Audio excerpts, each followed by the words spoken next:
Andres, another weekly wrap up. Thank you again for joining me. Happy to be here, okay? I'm excited about what we have to talk about today.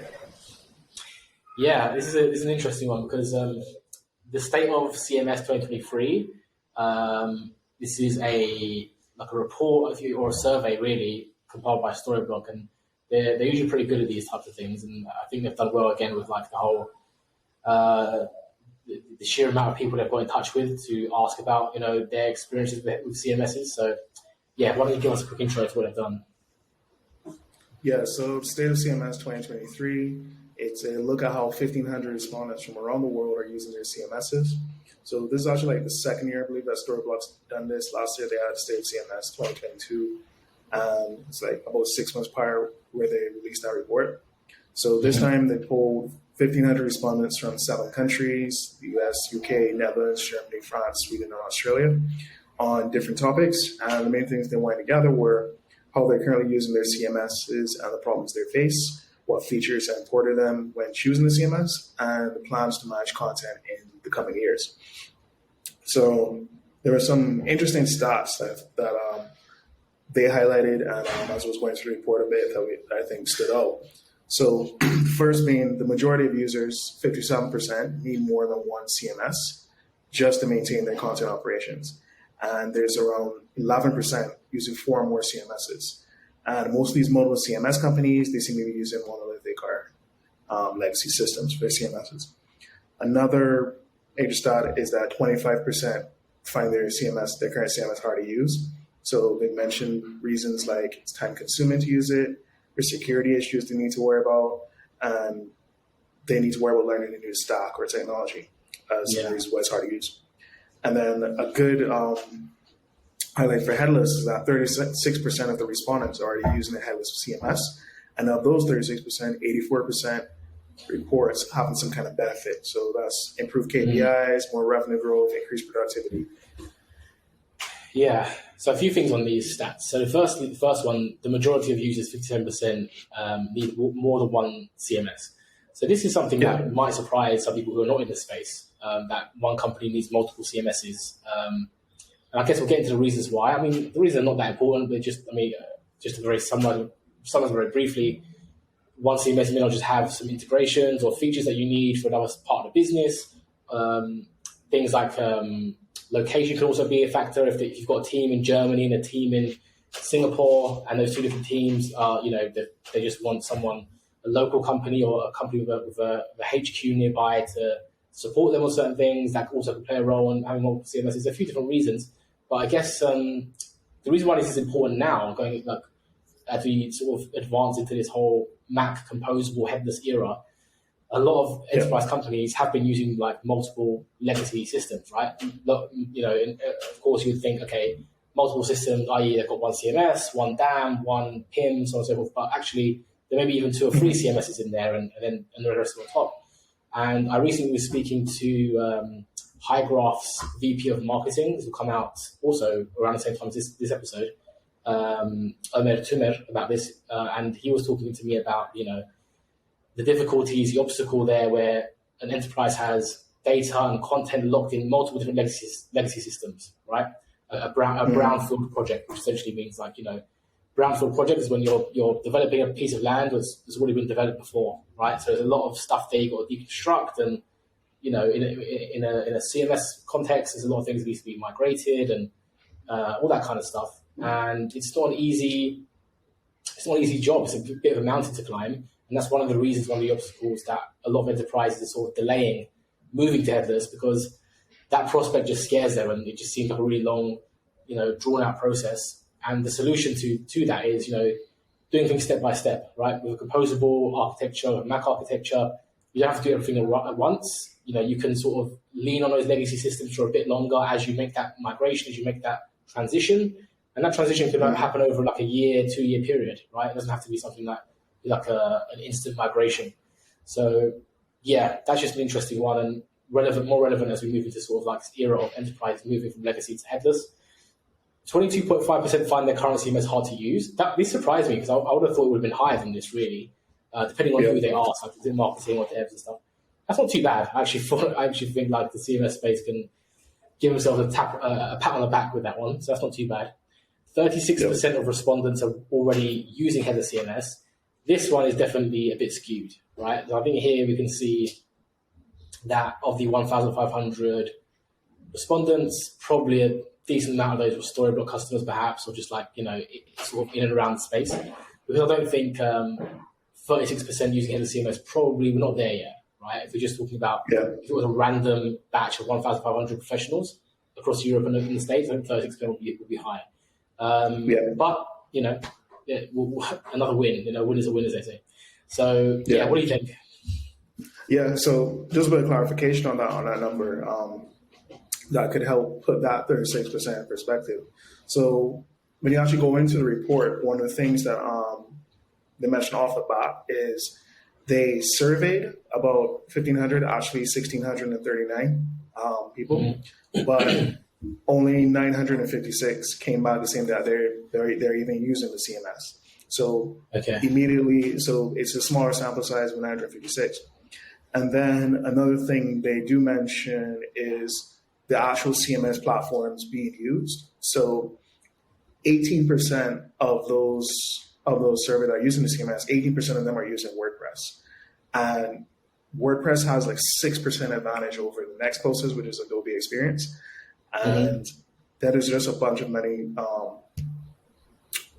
monolithic legacy players just like going down as well. And the number of headless players collectively, we've got names like GraphCMS, Contentful, Strapi, Magnolia, Storyblok, Agility, Prism, a few others. Collectively, all of those are 36%.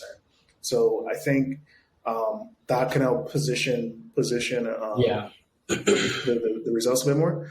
But another thing I wanted to touch on is, like, as you mentioned, like, people, they can, whether they find the CMS hard to use or the fact that many of the players are using legacy systems, I think a lot of the other data as to why they're not, whether you have to use multiple CMSs, it kind of shows that headless could be worth a punt. So the vast majority of these people surveyed are, not the vast majority, a good chunk, I'd say 43% are actually just getting by with one CMS. So it's not as if like there's so many people using multiple CMSs compared to, like, it's just a bit skewed with how many are using multiple.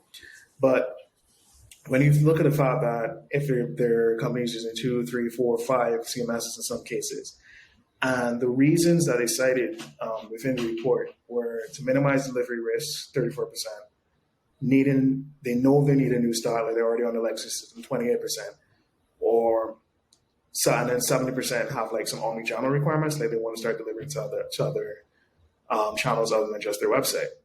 So if you already have, let's assume that a 28% who have legacy systems, they kind of already know, we want to move to headless. But if you already have all these other issues when you're using multiple CMSs, it's probably worth, and if one of those multiple CMSs could be a headless CMS in the future, it's probably worth like trying it out, I think. Yeah, you're right. Worth trying it out. And again, this is one of the benefits of headless, right? So if it was a case of like moving from legacy to legacy, like let's just say, for example, moving from like Drupal to Adobe AEM, that kind of migration, that kind of transition, you're thinking, okay, it's going to be big, costly, and like, relatively quick, relatively in the sense that like it's got to be done at one point, right? With headless, and also with costs there, again, like I said, it's going to be costly because you're paying, with these legacy systems, you pay a big license fee, and then, there's other costs later on, but usually that license fee that initial engagement is where the pricing is.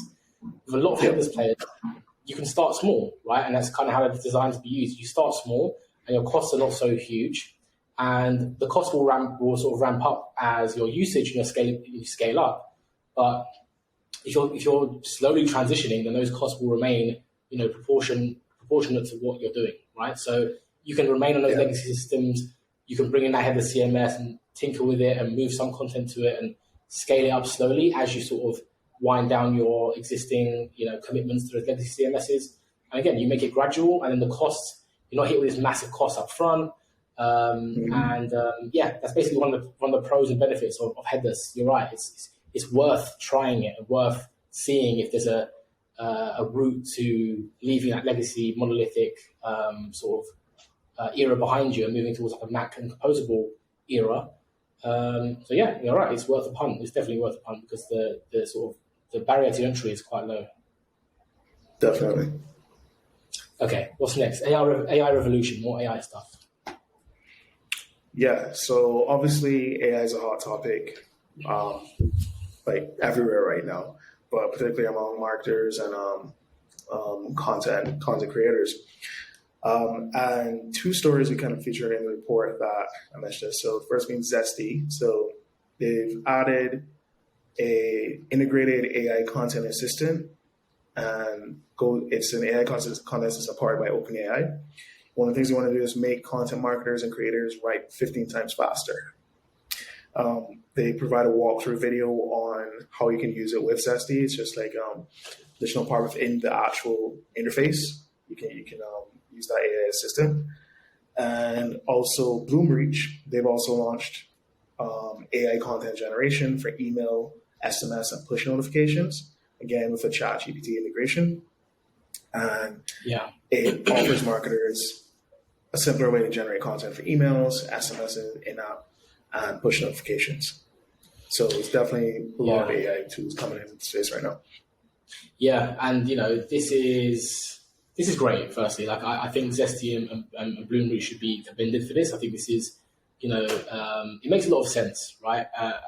Having like with Zesty's one, a marketer who's writing a blog post or writing some content for a website, having that prompt there from ChatGPT or OpenAI, it's a no-brainer, isn't it? If it can be there, then fantastic, right? I mean, they're probably going to use it in a different tab. They may as well integrate directly into it. So that's great from Zesty.